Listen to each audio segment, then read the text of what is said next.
तो जैसे कि आप देख रहे हैं गंगापुर सिटी में सुबह विश्वकर्मा मंदिर से कलश यात्रा शुरू होकर कुशालगढ़ के बाबा श्याम यानी कि नहर रोड पहुंची है और यहाँ वेदी बनाई हुई है। चारों तरफ एक विशाल कार्यक्रम यहाँ होने वाला है।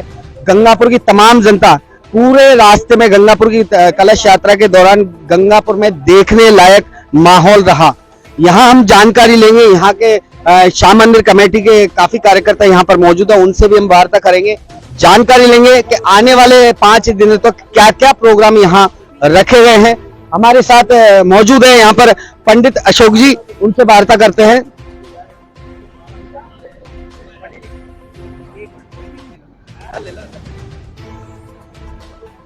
हमारे साथ मौजूद है पंडित जी से वार्ता करते हैं। अशोक जी, पंडित जी मौजूद है।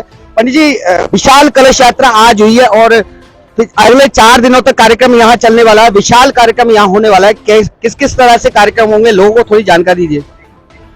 जय जय बाबा श्याम, आपका भी बहुत बहुत धन्यवाद और आपको बहुत बहुत भगवान की कृपा मिले कि आप यहाँ की जो भी शुभ मांगलिक सूचनाएं हैं वो लोगों के पास अधिक से अधिक पहुँचा रहे हैं।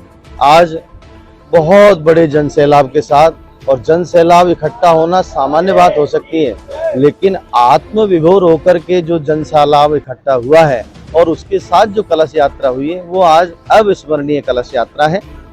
और बाबा श्याम के साथ में भगवान गणपति और श्री हनुमान जी के विग्रह भी यहाँ अब प्राण प्रतिष्ठा के लिए यज्ञ मंडप में आ गए हैं। अब जिस प्रकार एक जीव को श्रेष्ठ बनने के लिए संस्कार की जरूरत होती है, उसी प्रकार एक विग्रह को देवत्व प्रदान करने की हमारे शास्त्रों में विधियां हैं, जिनके लिए विविध प्रकार के अधिवास, विविध प्रकार की पूजाएं, विविध प्रकार के बलि विधान और विविध प्रकार के जो यज्ञ पद्धतियां हैं और प्राण प्रतिष्ठा की पद्धतियां हैं, उनको प्रयोग में लिया जाएगा।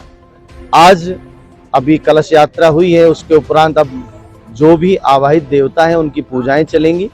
विधिवत वैदिक विधान के साथ सभी देवी देवताओं का आह्वान किया जाएगा, विधिवत उनकी षोडशोपचार पूजाएं की जाएंगी। कल प्रातः काल पुनः पूजाएं होंगी।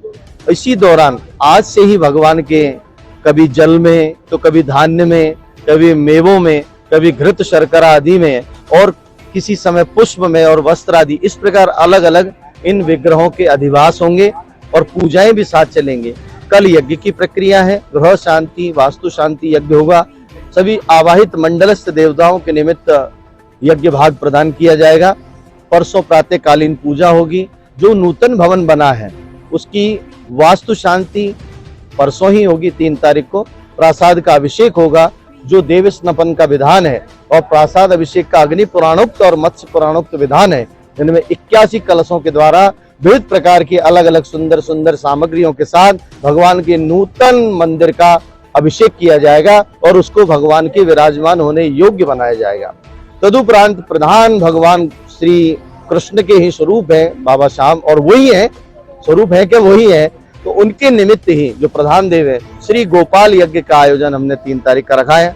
4 तारीख को प्रातःकालीन पूजा के बाद भगवान की नूतन विग्रहों का 108 कलशों के द्वारा, जिन कलशों में हर कलश में एक अलग औषधि, एक अलग सामग्री, एक अलग तीर्थ का जल, उनमें अलग अलग क्रम के अनुसार जो विधियां हैं डाले जाएंगे और उनके द्वारा नूतन मूर्तियों का अभिषेक होगा। अभिषेक के बाद भगवान के सुंदर निशान यात्रा है, नगर भ्रमण यात्रा जिसे कहते हैं। और 4 तारीख की सायंकाल जब नगर भ्रमण होकर के भगवान यहाँ पर आएंगे, पधारेंगे, उनकी आरती करके रात्रि में उनका शय्यादिवास कराया जाएगा।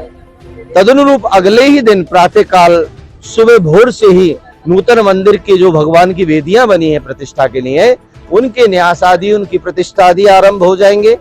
साथ ही मूर्तियों के विविध प्रकार की न्यास और प्राण प्रतिष्ठा आदि कर्म होकर के ठीक मध्य अभिजित के में ये सब काम पूर्ण करके और अभिजित के उपरांत पूर्णाहुति होगी, आरती, और फिर सभी लोगों का, सभी भक्तों का, जिसमें कोई जाति बंधन नहीं, कोई आयु बंधन नहीं, कोई किसी प्रकार का बंधन नहीं, ये भगवान की प्रसादी है। लूट लूट कर जो जीव लेना चाहे, राम नाम की लूट है, लूट सके तो लूट, अंत काल पछताएगा, प्राण जाएंगे छूट। ये प्रसादी सबके लिए है, इसमें कोई किसी का रोक टोक नहीं है। इसलिए अधिक से अधिक संख्या में प्रसादी के लिए सब लोग पधारे। इसमें कोई एक दिन दर्शन करने आ सके तो बहुत अच्छा, और अगर 5 दिन आए तो बहुत ही अच्छा। 5 दिन कार्यक्रम बहुत होंगे, इसलिए हमने हमारी पूजा की जो प्रक्रियाएं हैं वो तो आप सबके सामने प्रस्तुत की हैं, बताई हैं। बाकी की तो यहाँ और भी सुंदर सुंदर भजन के, कीर्तन के, कथाओं के बहुत सुंदर आयोजन है। तो यहाँ आकर के आपको ऐसा लगेगा क्या वृंदावन में आ गए हैं क्या। इसलिए उस अनुभूति को, आनंद को आप लेने के लिए जरूर पधारिए, आपको बहुत अच्छा लगेगा। पुनः मेरे ये मीडिया साथी जो है इनको पुनः पुनः मैं साधुवाद और भगवान से प्रार्थना करता हूँ कि इन पर पूरी कृपा रखें और इनको खूब आनंद प्रदान करें। जय जय श्री श्याम। बहुत बहुत धन्यवाद पंडित जी, जय श्री श्याम। तो जैसे कि आप देख रहे थे पंडित अशोक जी से हमारी वार्ता हो रही थी। उन्होंने अगले आने वाले 5 दिनों के सभी कार्यक्रमों की विधिवत रूप से जानकारी दी। तो बने रहिएगा हमारे साथ। सजा है गुलशन सा मेरे घनश्याम आए हैं, बने रहिएगा हमारे साथ। जय श्री श्याम।